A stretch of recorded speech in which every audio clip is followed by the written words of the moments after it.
নমস্কার বন্ধুরা, শ্রাবণী রান্নাঘরে আপনাদের সবাইকে স্বাগত জানিয়ে আমি আবারও একটা রান্নার ভিডিও নিয়ে আপনাদের সামনে চলে এসেছি।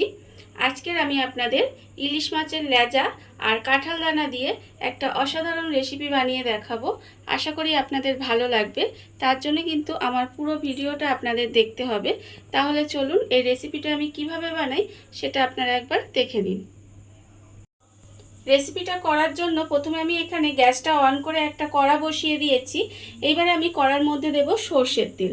রান্নাটা কিন্তু সর্ষের তেলেই করতে হবে। সর্ষের তেলে করলে তবেই কিন্তু বেশি ভালো লাগবে খেতে।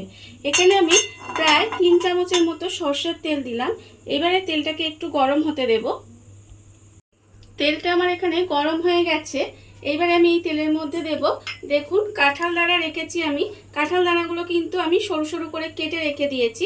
এই কাঁঠাল দানাগুলো আমি তেলের মধ্যে দিয়ে দেব। কাঁঠাল দানাগুলো আমি তেলের মধ্যে দিয়ে দিলাম। দিয়ে এবারে কিন্তু কাঁঠাল দানাগুলো একটু সময় নিয়ে ভেজে নিতে হবে। আর এই সময় কিন্তু গ্যাসটা একটু লোতে রেখে দেব। দিয়ে কাঁঠাল দানাটা আমাকে খুব ভালোভাবে ভেজে নিতে হবে। কাঁঠাল দানাটা আমার ভালোভাবে ভাজা হয়ে গেছে। এইবারে কিন্তু কাঁঠাল দানাটাকে আমি তুলে নেব। দেখুন কাঁঠাল দানাটা আমি তুলে নিলাম। কাঁঠাল দানাটা আমি এখানে তুলে রেখে দিয়েছি। এইবারে আমি তেলের মধ্যে দেব দুটো শুকনো লঙ্কা। শুকনো লঙ্কাটা কিন্তু আমি একটু লাল করে ভেজে নেব। শুকনো লঙ্কা দুটো আমার এখানে লাল করে ভাজা হয়ে গেছে। এইবারে আমি শুকনো লঙ্কা দুটোকেও তুলে রেখে দেব। এবারে আমি এর মধ্যে দেব দুটো কাঁচা লঙ্কা। দুটো কাঁচা লঙ্কা আমি তেলের মধ্যে দিয়ে দিলাম। দিয়ে এবার কাঁচা লঙ্কাটাও কিন্তু আমাকে একটু ভালো করে ভেজে নিতে হবে। কাঁচা লঙ্কাটা আমার এখানে ভাজা হয়ে গেছে। এবারে কিন্তু আমি কাঁচা লঙ্কা দুটোকেও তুলে রেখে দেব। এবারে আমি ওই তেলের মধ্যে দিয়ে দেব পেঁয়াজ কুচি। এখানে আমি একটা বড় সাইজের পেঁয়াজ ছোট ছোট করে টুকরো করে রেখেছি। সেই পেঁয়াজটা কিন্তু আমি এর মধ্যে দিয়ে দিলাম। দিয়ে পেঁয়াজটাকে একটু ভেজে নেব। আর এই সময় কিন্তু আমি দিয়ে দেব রসুন কুচি। প্রায় 6-7টা রসুনের কোয়া আমি এর মধ্যে দিয়ে দিলাম। এবার এই রসুন আর পেঁয়াজটাকে কিন্তু ভালোভাবে ভেজে নিতে হবে। পেঁয়াজ আর রসুনটা আমার এখানে লাল করে ভাজা হয়ে গেছে। এইবারে কিন্তু আমি পেঁয়াজ আর রসুনটাকেও তুলে নেব।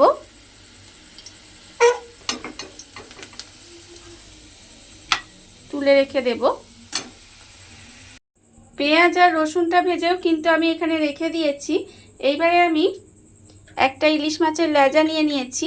লেজাটার মধ্যে দিয়ে দেব অল্প একটু নুন আর খুব সামান্য অল্প একটু হলুদ দিয়ে এবার খুব ভালোভাবে লেজাটা মাখিয়ে নিতে হবে। নুন হলুদটা মাখিয়ে নিয়ে এবারে আমি লেজাটা তেলের মধ্যে দিয়ে ভেজে নেব। লেজাটা কিন্তু আমাকে লাল করে ভেজে নিতে হবে।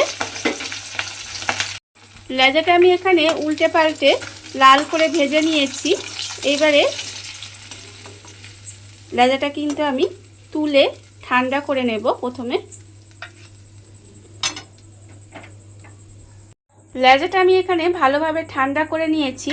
এইবারে লেজাটা থেকে কিন্তু কাঁটাগুলো খুব ভালোভাবে বেছে নিতে হবে, যাতে এর মধ্যে একটাও কাঁটা না থাকে। খুব ভালোভাবে আমি লেজাটা থেকে মাছগুলো বেছে নেব। লেজাটা থেকে আমি ইলিশ মাছের কাঁটাগুলো কিন্তু খুব ভালোভাবে বেছে রেখেছি।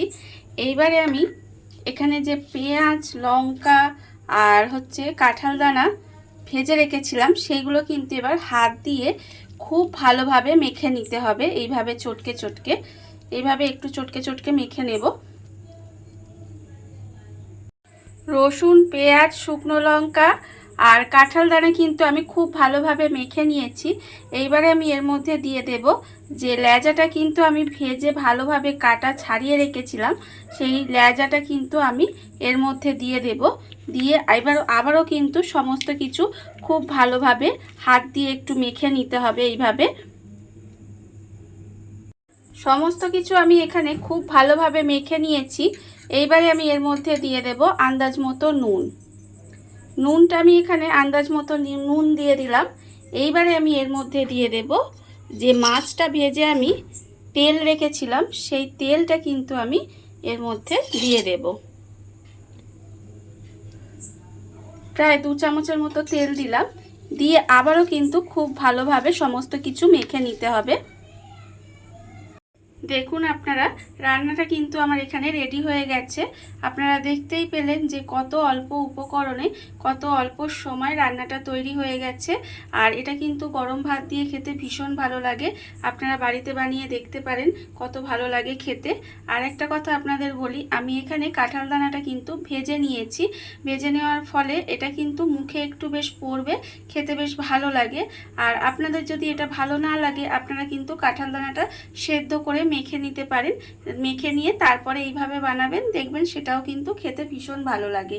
আর এই রেসিপিটি যদি আপনাদের ভালো লেগে থাকে, তাহলে আপনারা যদি ফেসবুক থেকে দেখে থাকেন, পেজটি ফলো করে দেওয়ার অনুরোধ রইল।